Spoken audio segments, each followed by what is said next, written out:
Olá, queridos, a graça e a paz de Cristo Jesus. É bom estarmos juntos em mais uma escola de discípulos. Aqui é a classe de Josué. E você é muito bem-vindo para a gente poder, nesse tempo, estudar um pouco mais sobre a palavra de Deus. Hoje nós vamos entrar no capítulo 3 do livro de Josué. E antes da gente fazer a leitura aqui e começar, eu quero orar com você. Nós colocarmos nosso coração, apresentarmos a nossa vida e em tudo buscarmos a direção da parte de Deus. Amém? Feche seus olhos. Pai, muito obrigado, Senhor. Graças te damos por esse tempo de estudar a Tua Palavra. Eu apresento a minha vida diante da Tua Palavra é a verdade, e oro para que o Teu Espírito possa me capacitar a ministrar este estudo. E apresento também a vida de cada um, Senhor, que está participando dessa classe, aqueles que são alunos matriculados, inscritos, né, Senhor, e aqueles que porventura estão assistindo o vídeo e apenas acompanhando, que o Senhor possa falar com cada um de nós, ministrar os nossos corações e possa nos permitir, Senhor, a avançar no conhecimento, na graça, nas coisas do Senhor, de maneira a aplicar tudo isso na nossa vida e vivermos nossos dias com sabedoria. Graças te dou nessa hora, eu oro em nome de Jesus. Amém, amém e amém. Amém, queridos? Bom estarmos juntos. E hoje nós vamos entrar no capítulo 3 do livro de Josué. Nós trabalhamos já o capítulo 1 e o capítulo 2. E o que a gente pode tirar, assim, de uma forma muito bacana, é que o capítulo 1 e o 2, nós vemos o Senhor mostrando que a coisa mais importante, tá? Nós estamos falando de entrar na Terra Prometida, e a coisa mais importante que o Senhor ressalta é a dependência que tanto Josué, tanto o povo deveriam ter dele, a dependência deles em Deus, a dependência deles de Deus. Resumindo, esse é o segredo, essa era a chave do sucesso deles nessa empreitada de conquistar a terra, tá? E isso não é diferente para nós, irmãos, isso não é diferente. A chave, o segredo do nosso sucesso, né? E a gente tem que entender o que é sucesso, tá? Porque sucesso diante da palavra de Deus não é a mesma coisa de sucesso como o mundo entende o sucesso, mas o segredo do nosso sucesso, né? De uma vida frutífera diante do Senhor, é justamente a gente entender e viver a cada dia debaixo dessa dependência de Deus. Ok? Por quê? Porque Jesus trabalhou muito isso, os apóstolos trabalharam muito isso. Quando nós andamos sozinhos, né, no sentido de não estamos com o Senhor, mas andamos sozinhos, como se nós fôssemos os donos da vida, né? Ou quando nós andamos somente na dependência da nossa força, nós vamos fracassar. Essa é a verdade, nós vamos fracassar. Nós vamos perder tempo, nós vamos ser derrotados, nós não vamos encontrar recursos e forças em nós mesmos que sejam suficientes para lidar com os embates, né, e as dificuldades que estão à nossa frente. A verdade é que se o nosso coração, né, se o nosso coração for sincero, se o nosso coração for submisso ao Senhor, o Senhor nos apontará o caminho, e o Senhor nos levará a experiências que eu creio que serão incríveis na nossa vida e na nossa jornada. Amém, queridos? Capítulo 3, antes de fazer a leitura aqui, eu estou com o texto aberto, então eu estou olhando para cá porque eu estou com o texto dessa vez não aberto na Bíblia, para não abaixar muito. Eu estou com a minha hérnia aqui, voltou a reclamar, né, deu sinal de vida, então eu estou evitando fazer um pouco esse movimento onde está a minha Bíblia aqui, mas se precisar eu vou fazer. Mas eu coloquei aqui, eu uso o Bíblia Online, tá? Então eu estou com o versículo bíblico aberto aqui para poder fazer o acompanhamento com vocês, tá? O que eu quero ressaltar no capítulo 3, que eu acho bacana e interessante, é que o capítulo 3 do livro de Josué, ele pode ser dividido em 3 partes, tá? A primeira parte, ela vai do verso 1 até o verso 6, que é a preparação para atravessar o Jordão. Tá? Depois do versículo 7 até o versículo 13, nós temos o quê? Nós temos o Senhor falando com Josué. E por último, do versículo 14 ao versículo 17, nós temos o quê? Os israelitas nesse processo de atravessar o Jordão. Amém? Então grave aí esses 3 pontos, tá? Preparação para atravessar o Jordão, o Senhor fala com Josué e os israelitas atravessam o Jordão. Então eu quero ler primeiramente, né, com vocês do verso 1 ao verso 6, que é essa primeira parte, tá? Que é a preparação para atravessar o Jordão. Assim diz a palavra do Senhor: de manhã bem cedo, Josué e todos os israelitas partiram de Sitim e foram para o Jordão, onde acamparam antes de atravessar o rio. 3 dias depois, os oficiais percorreram o acampamento e deram esta ordem ao povo: quando virem a arca da aliança do Senhor, o seu Deus, e os sacerdotes levitas carregando a arca, saiam de suas posições e sigam-na. Mas mantenham a distância de cerca de 900 metros entre vocês, e em algumas versões vão colocar 2.000 côvados, entre vocês e a arca. Não se aproximem. Desse modo saberão que caminho seguir, pois vocês nunca passaram por lá, ordenou ao povo. Santifiquem-se, pois amanhã o Senhor fará maravilha entre vocês. E disse aos sacerdotes: levantem a arca da aliança e passem à frente do povo. E eles a levantaram e a foram na frente. Bom, vamos lá. Primeiro, eles estão em Sitim. Essa localização de Sitim, ela é um pouco desconhecida, ela é incerta, tá? Mas foi o último lugar que eles ficaram depois que eles saíram dali.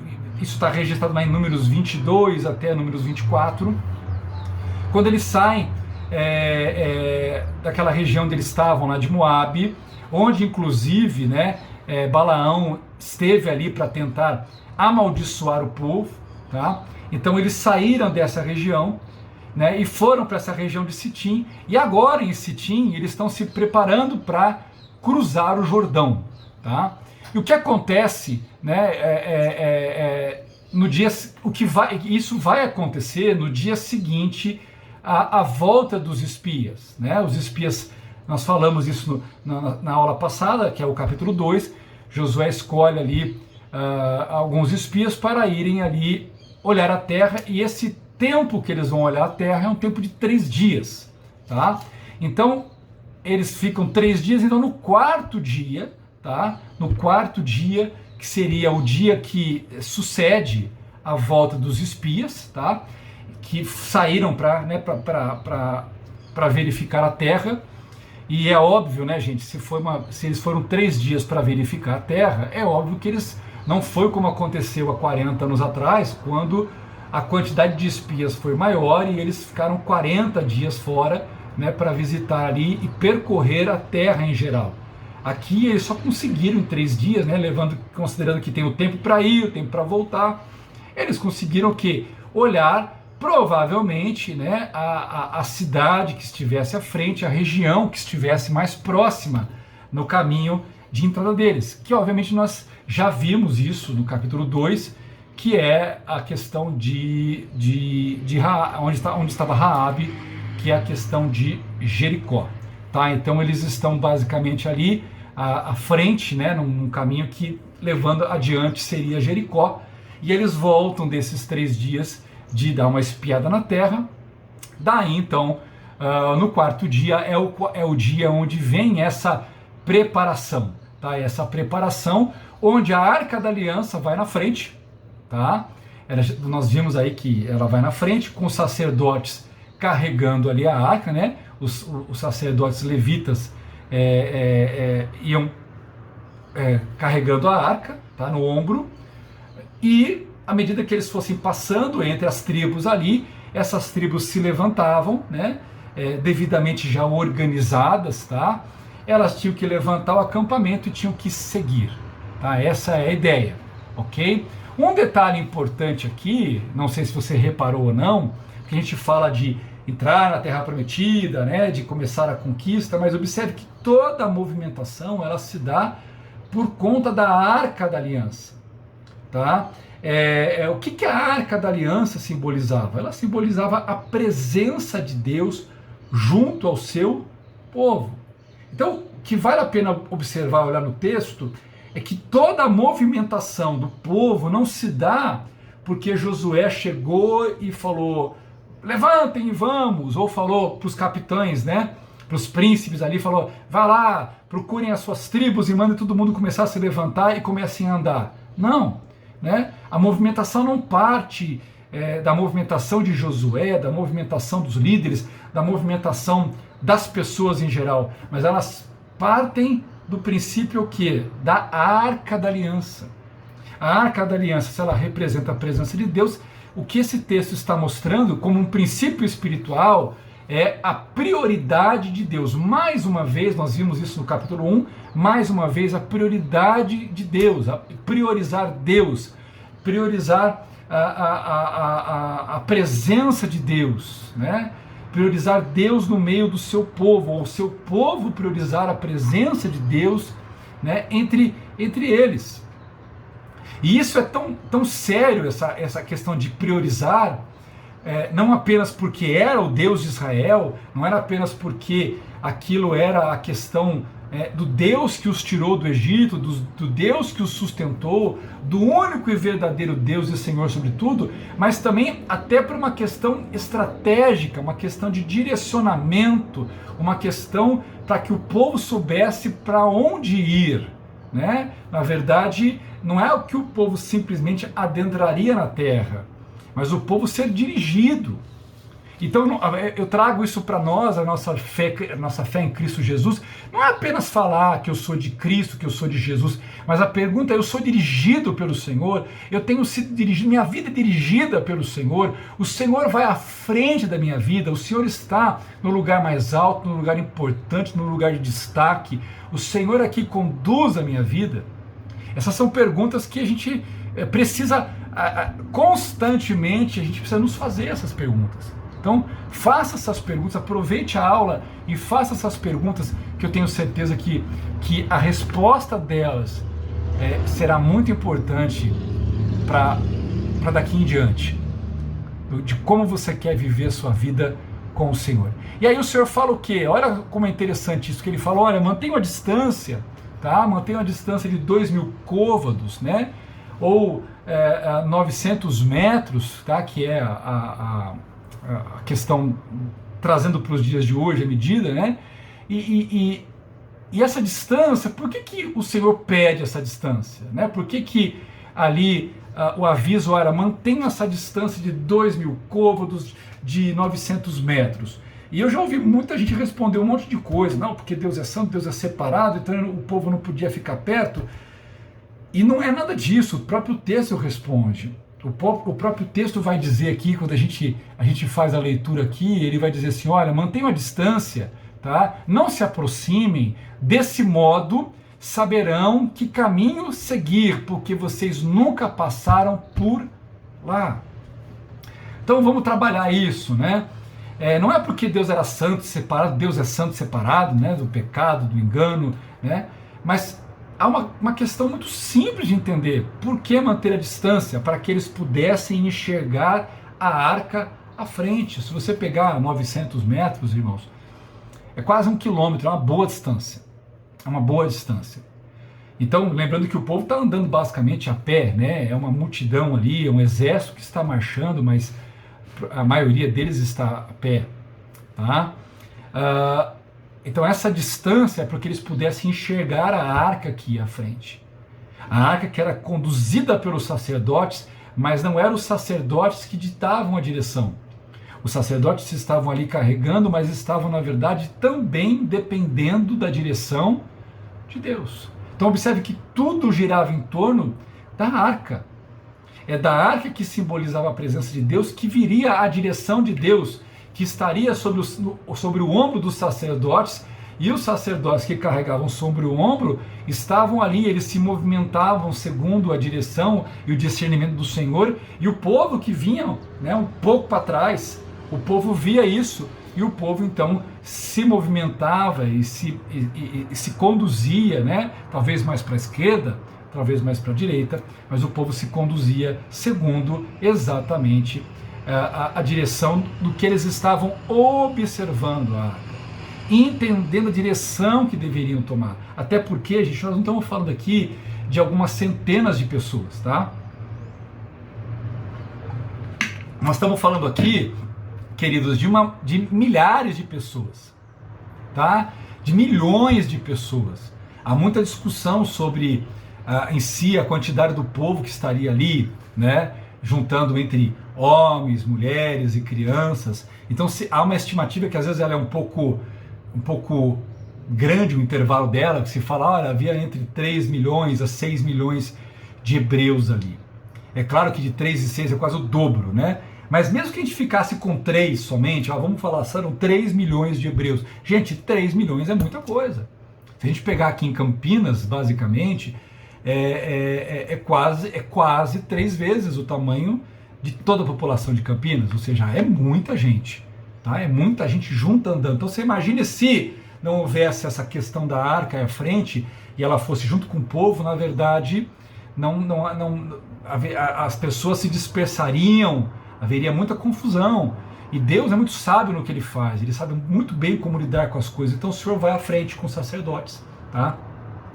E ali aqueles sacerdotes vão entrando e vão se movendo, né? E o povo atrás vê com clareza. Então é claro que não é todo mundo vendo a arca ao mesmo tempo, mas os que estão na frente, né? As primeiras tribos que estão na construção, porque era todo, né? Pegando lá em Deuteronômio, você vai ver que há todo um posicionamento de como as tribos andavam, né? E se isso foi respeitado durante o tempo do deserto, e se isso foi respeitado agora na entrada da terra, nós vamos ter toda uma reta, né? De pessoas ali, marchando, uma parte reta, outra parte aberta, e aquilo era um grande bloco que ia, tá?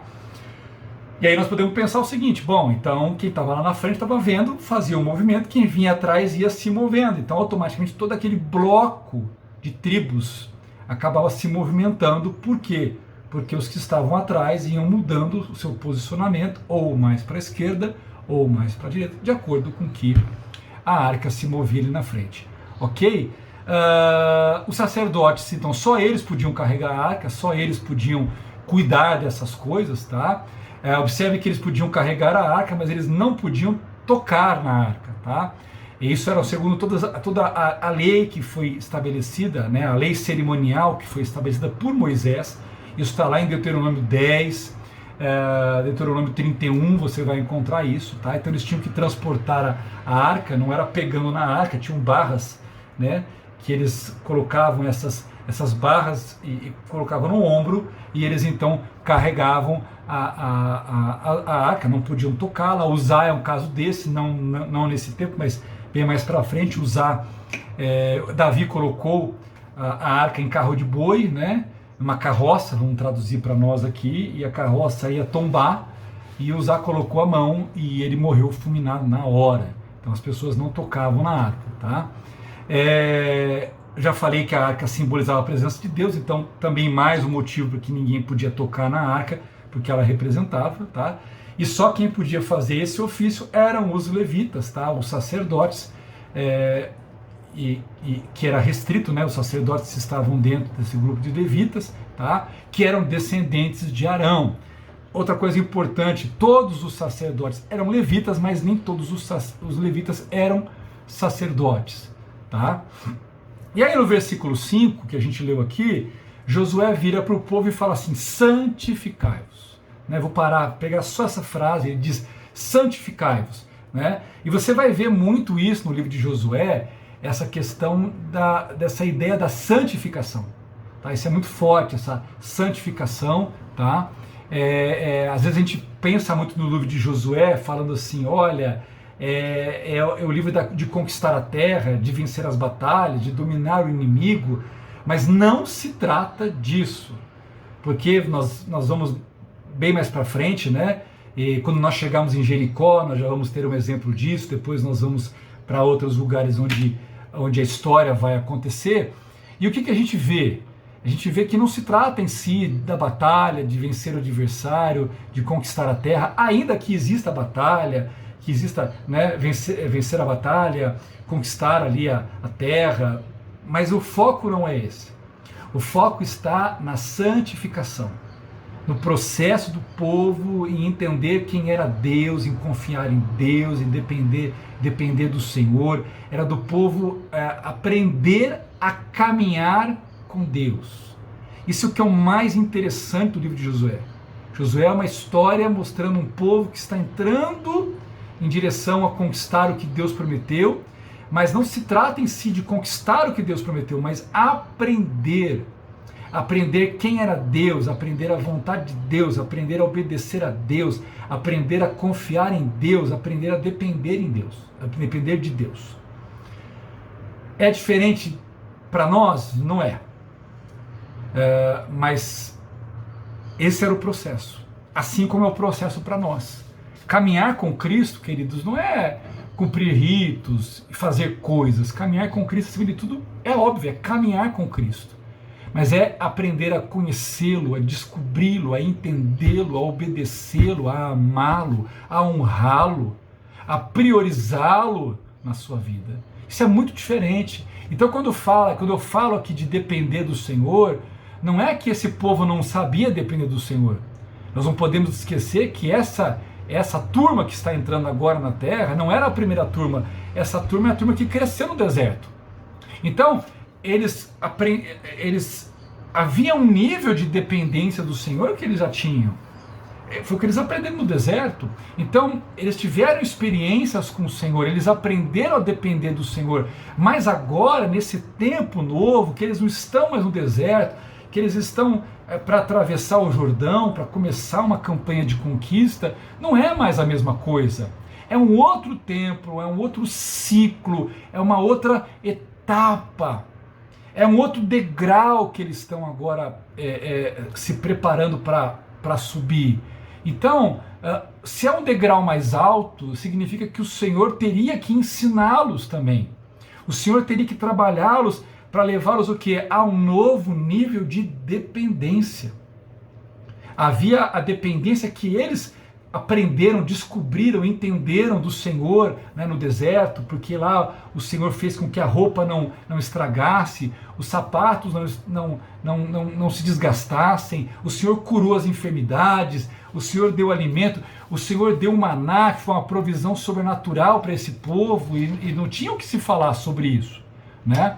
Mas agora é um outro ciclo, uma outra etapa, um outro momento, né? Não apenas uma dependência ligada à subsistência, porque querendo ou não, o tempo no deserto foi uma dependência muito forte no sentido da subsistência, né? Agora, que é uma dependência que permitisse que eles avançassem, uma dependência que permitisse que eles encarassem sem medo, mas encarassem com fé os adversários que eles teriam, né, as adversidades, os adversários, né, que eram mais fortes, que eram mais numerosos, e eles aprendessem a depender e confiar no Senhor diante desses adversários, para que eles pudessem prevalecer diante de cada embate, diante de cada luta, diante de cada situação diferente que agora eles estão enfrentando.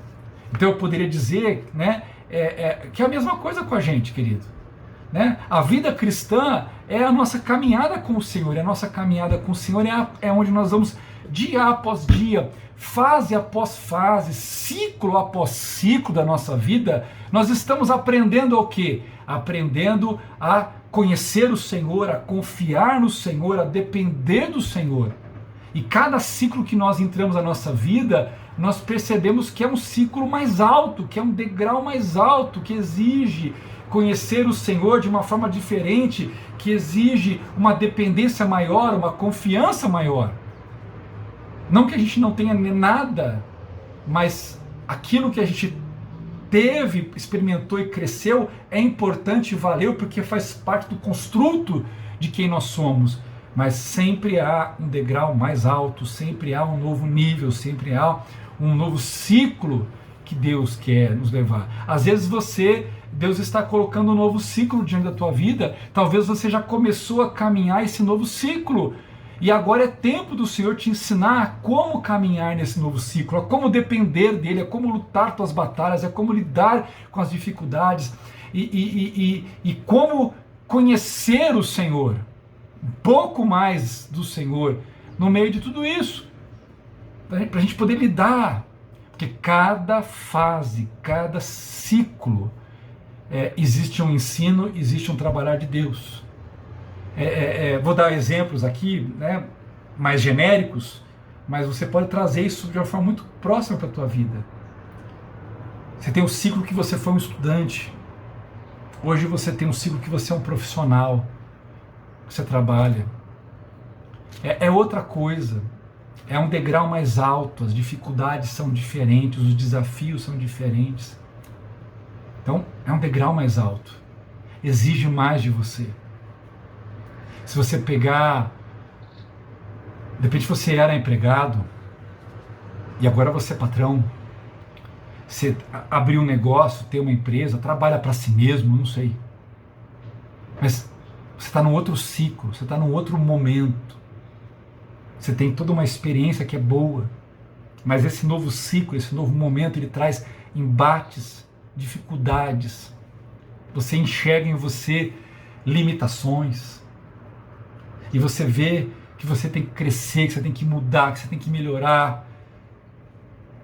É a mesma coisa. Você, por exemplo, né, era solteiro, agora você é casado. Você, por exemplo, não tinha filhos, agora você tem filhos. Você se vê diante de novos desafios, você se vê diante de um novo ciclo. Então você precisa o que? Conhecer Deus de uma outra forma. O Deus que te sustenta para esse novo momento, o Deus que te capacita para esse novo momento, o Deus que quer te ensinar a depender dele diante deste novo momento, o Deus que quer te ensinar a lutar os embates que vão existir agora nesse novo degrau, nessa nova dimensão, aonde você está agora. Amém, queridos? Que mais? Eu anotei aqui, fiz um esbocinho aqui, está aqui. Muitas pessoas falam que querem andar com Deus, mas não largam o pecado, não mudam as práticas erradas, não deixam de viver segundo a velha forma. É isso mesmo.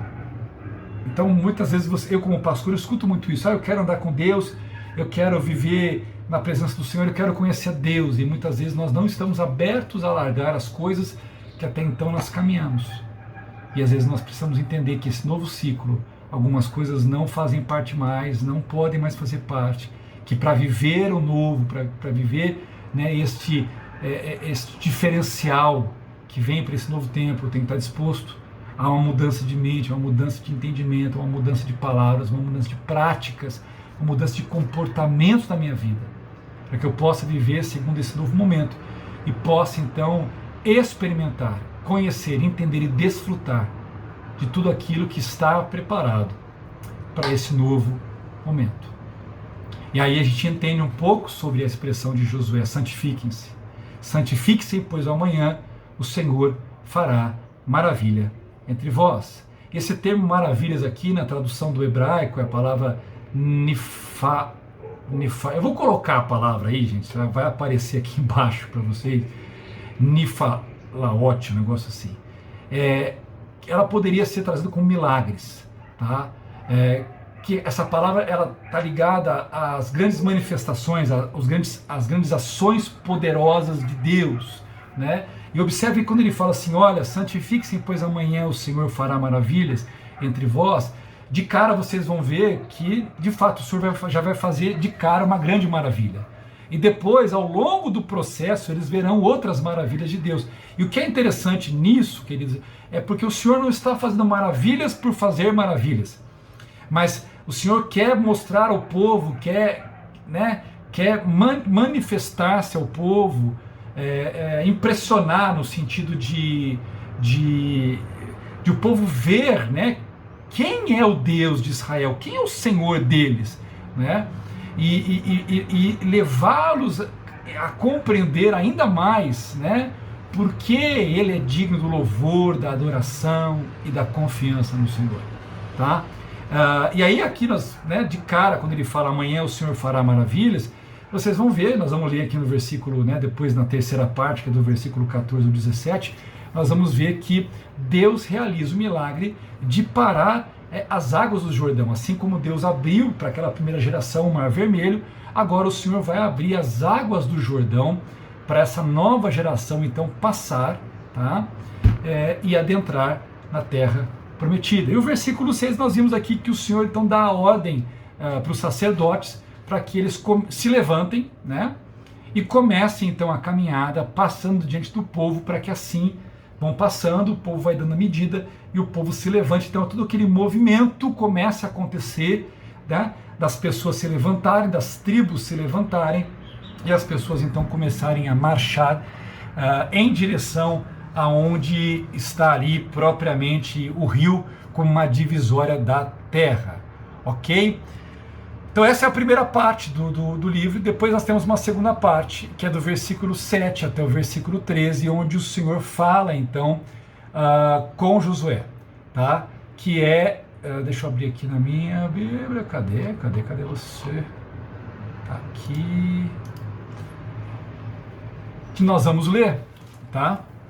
Que é a segunda parte dessa travessia, que vai estar aqui no versículo 7 em diante, quando ele fala assim: e disse o Senhor a Josué: hoje começarei a engrandecer-te perante os olhos de todo Israel, para que saibam que assim como eu fui com Moisés, assim serei contigo. Ordenarás aos sacerdotes que levem a arca da aliança. Quando chegardes à beira das águas do Jordão, aí parareis. Então disse Josué aos filhos de Israel: chegai-vos para cá e ouvi as palavras do Senhor vosso Deus. Nisso conhecereis que o Deus vivo está no meio de vós, e que de todo lançará de diante de vós os cananeus, os heteus, os heveus, os ferezeus, os gigazeus, os amorreus e os jebuseus. Vede, a arca da aliança do Senhor de toda a terra passará o Jordão adiante de vós. Portanto, tomai agora 12 homens das tribos de Israel, de cada tribo um homem, assim que a planta dos pés dos sacerdotes que levam a arca do Senhor, o Senhor de toda a terra, pousarem nas águas do Jordão, serão elas cortadas, as águas que vêm de cima pararão e se amontoarão. Até aqui. Então aqui o Senhor vai falar o quê? O Senhor fala com Josué. E o Senhor então diz a Josué que ele vai começar a exaltá-lo diante do povo, para que saibam que está com ele, assim como esteve com Moisés. Isso traz uma reafirmação, né? O Senhor já havia dito isso no capítulo 1. No capítulo 2, nós vimos que o povo reconheceu e falou: olha, nós cremos que o Senhor é contigo, né? Então, de certa forma, ok, nós vamos segui-lo, mas agora é o Senhor testificando, tá? De que ele é com Josué, e assim como ele foi com Moisés, tá? Então Deus reafirma a posição de Josué como sucessor de Moisés, tá? E essa expressão, né, para que saibam, essa expressão, né, para que saibam, Deus mostrando, Deus efetuando ali milagres, tá? Não apenas para acarretar, desculpa, sumiu a palavra aqui, acarretar acontecimentos específicos, mas para revelar a si próprio ao povo, porque veja bem, ele quer mostrar para o povo que ele é com Josué, assim como foi com Moisés. Sim, porque o que o Senhor quer é que o povo obedeça e siga a Josué. Mas também, além disso, o que o Senhor quer é se revelar para o povo, mostrar que não é nem Josué, né? É o Senhor, através de Josué, que está fazendo o que está fazendo, como por exemplo nós vemos aqui que ele vai abrir de fato o mar, tá? Então ele manda, no versículo 8, nós vemos que o Senhor manda Josué dar uma ordem específica aos sacerdotes. Qual que é essa ordem, né? Quando chegarem às margens das águas do Jordão, parem junto ao rio. Ou seja, quando vocês chegarem, não continuem, parem ali.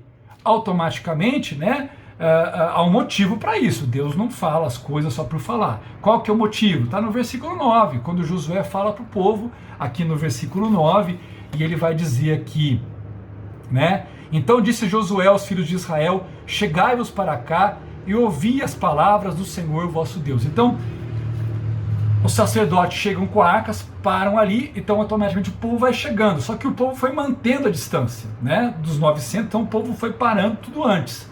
Josué chega, se aproxima, tá? E fala, gente, chega junto aqui.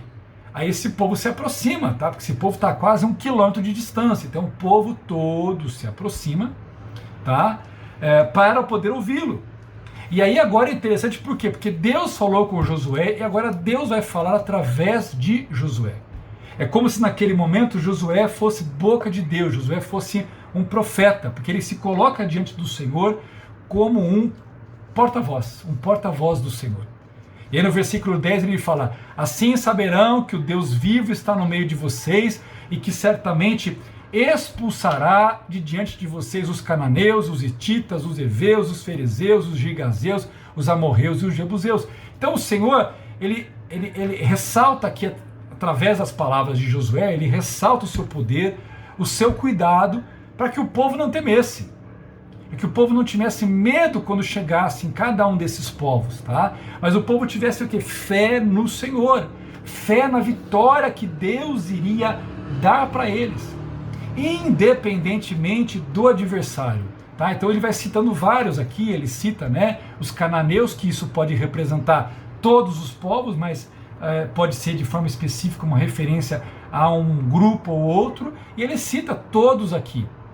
E ao citar todos aqui, ele está dizendo, olha, independentemente dos adversários, independentemente do que eles são, do número deles, da força deles, do poderio bélico deles, não temam, confiem em mim, eu vou dar a vitória a vocês. Essa era exatamente a fé que Deus queria que todo o povo tivesse, essa consistência, que foi aonde aquela primeira geração ela não acreditou. Apesar de Josué e Caleb se posicionarem exatamente nesse ponto, eles não acreditaram, tá?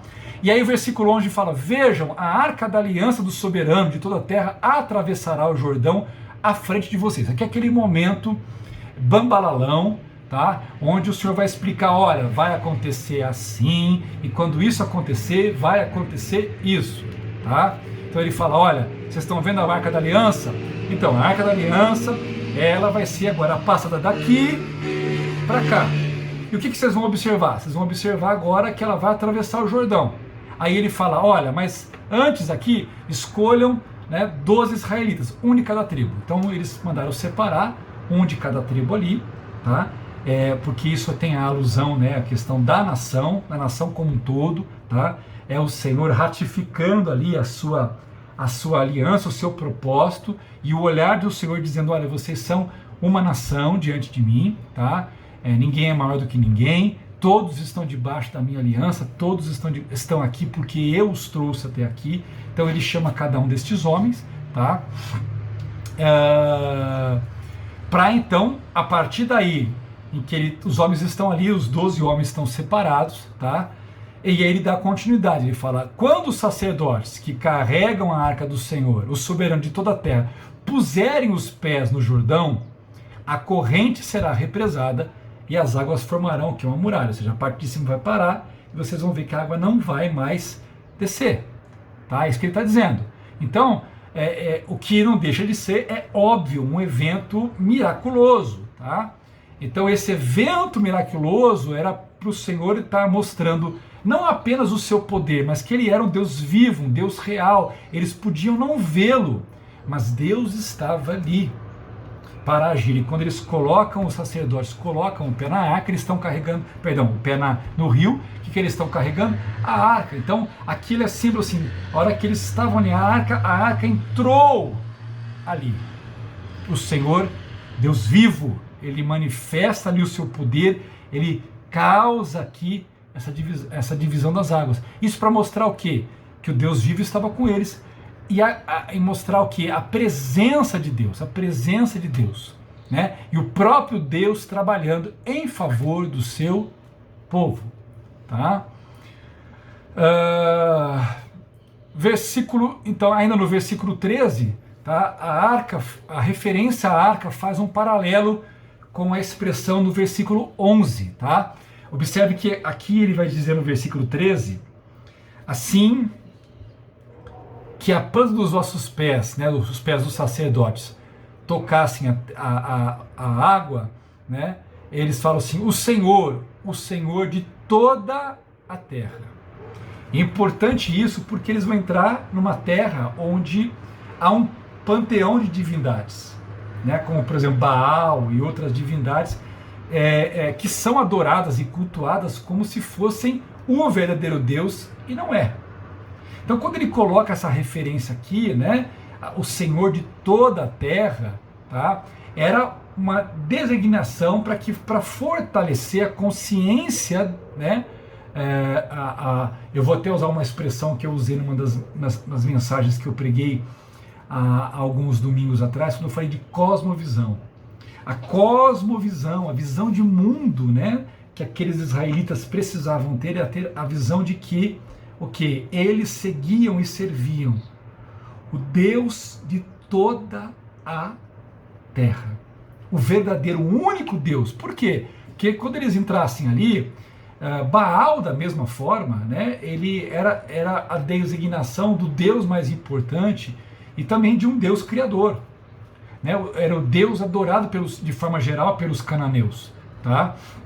E aqui não, aqui é o Senhor, o Yahvé, né, que é o nome pessoal do Senhor ali, esse é o Deus, ou seja, para que eles também não se corrompessem, não se deixassem de momento algum a achar que a divindade de tal país, de tal nação, de tal lugar, era de fato igual, né?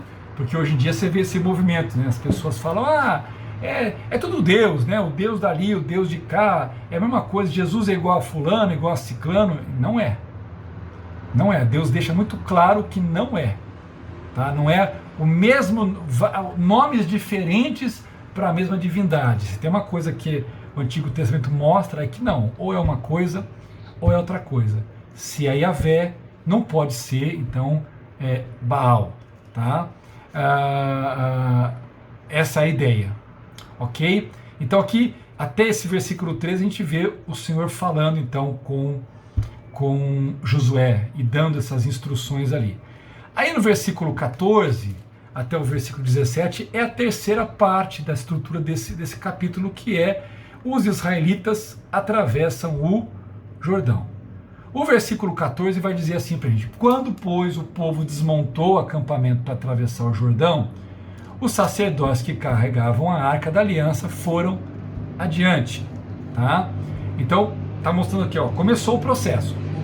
O Josué falou, vão, eles começaram a ir, e a partir do momento que eles passavam, o povo então já ia se levantando, se organizando, e já iam tomando rumo, e começavam a seguir os sacerdotes que estão ali, tá?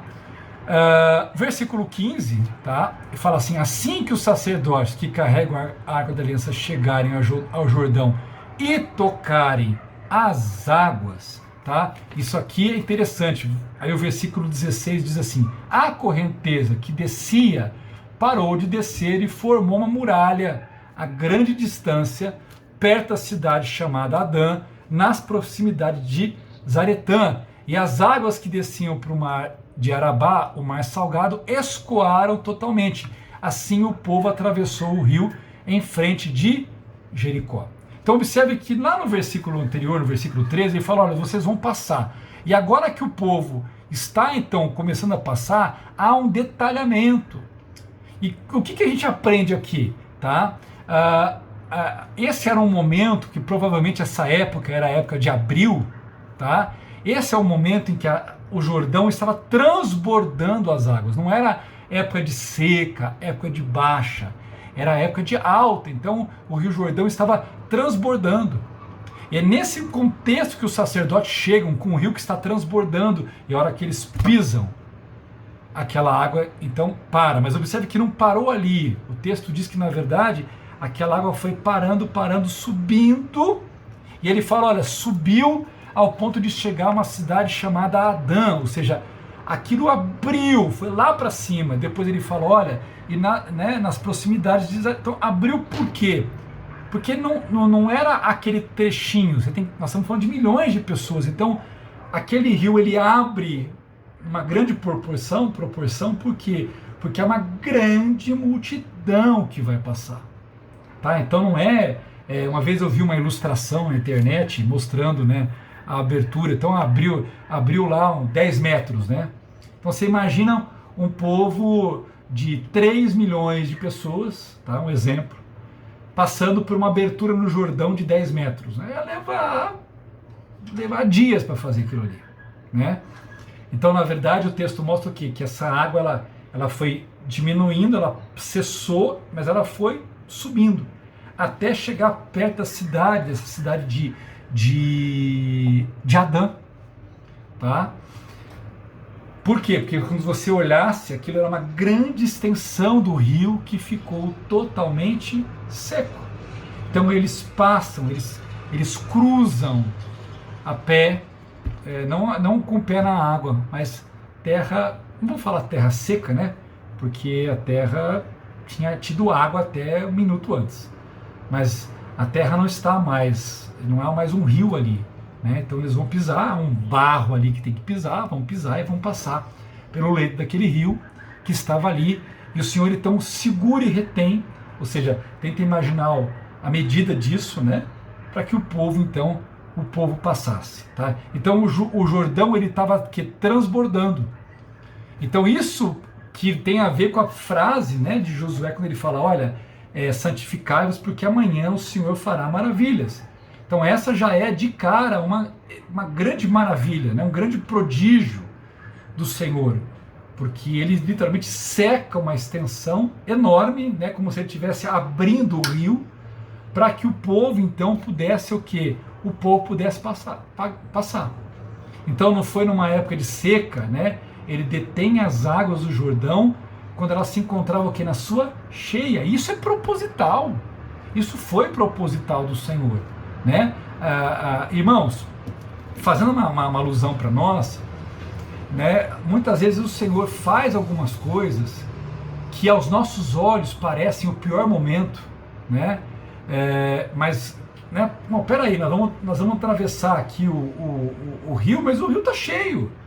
Eu não sei se isso passou na cabeça dos sacerdotes ou não, ou se isso passou na cabeça do povo, quando o povo se aproximou para ouvir as palavras. O povo olhou e falou, mas olha, o rio tá alto, tá forte, né? Eu me recordo, alguns anos atrás, eu estive em Piracicaba, e quando eu cheguei em Piracicaba, foi logo na parte da manhã, antes do almoço, e tem aquela parte, você cruza aquela ponte, tem o rio, né? Lugar bonito, gostoso, tem uns restaurantes lá que são peixarias, são restaurantes de peixe, né? Você pode, eu ia falar peixaria, gente, né? E você pode ir lá comer. E aí, só que o tempo fechou, né? E aí deu uma grande chuva. E ali, quando chove muito, até mesmo aquela borda ali do rio, ela sobe e a água invade alguns lugares ali. E nesse dia, graças a Deus, não teve essa invasão, mas eu estava lá a hora que a chuva aconteceu e passou, e eu lembro que a gente se aproximou do rio. Gente, o rio estava numa outra pegada. Quando eu cheguei de manhã em Piracicaba, era aquela aguinha gostosa, bonita, você olha assim, né? Você vê aquela aguinha calma, as pedras estão aparecendo ali, porque a água está bem tranquilinha. É o tipo da água que você fala assim, bom, se eu pegar agora, se pudesse, né, eu cruzaria o rio tranquilamente, porque tá fraco, tá tranquilo, né? Mesmo onde não dá para você atravessar a pé, a nado daria tranquilamente, sem problema nenhum. Mas nesse segundo momento, que é a hora que eu posso, logo pós-chuva, aquilo dá medo. Falei, não, se alguém cair ali, se alguém marcar bobeira, é arrastado e morre. Porque você não conseguia ver nada, nem as pedras que tem ali, tudo, aquela água alta. E mesmo a parte da ponte ali, a água estava com tal força ali que a impressão que tinha que se subisse mais um pouco, aquilo ia pegar aquela ponte e podia derrubar a ponte, arrastar ali as pessoas, né? Então assim, foi um negócio bem surpreendente. Então quando eu penso nessa cena aqui, eu olho e falo, gente, você imagina como devia estar esse rio devia estar transbordando, devia estar feio. E o Senhor faz isso, e muitas vezes na nossa vida acontece isso, né? a gente fala assim, poxa, isso podia ter acontecido, né? Esse trabalhar de Deus, esse momento de Deus podia ter acontecido aqui as coisas estavam tranquilas, tudo estava bem, estava calmo. Aí de repente a coisa chega no momento que o rio está aqui fervendo, a coisa está fervendo, está complicado. A gente fala, mas Senhor, né?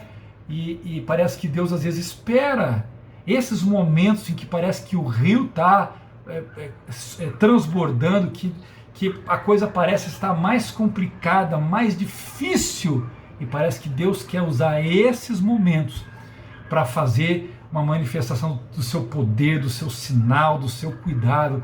E quando eu olho para esse texto, eu penso nisso, né? Deus escolhe o momento da cheia, né? Para que as pessoas pudessem ver de fato que quem estava fazendo era Ele, que o poder era dele, que o milagre era dele, que ninguém fez aquilo, foi Ele que fez aquilo.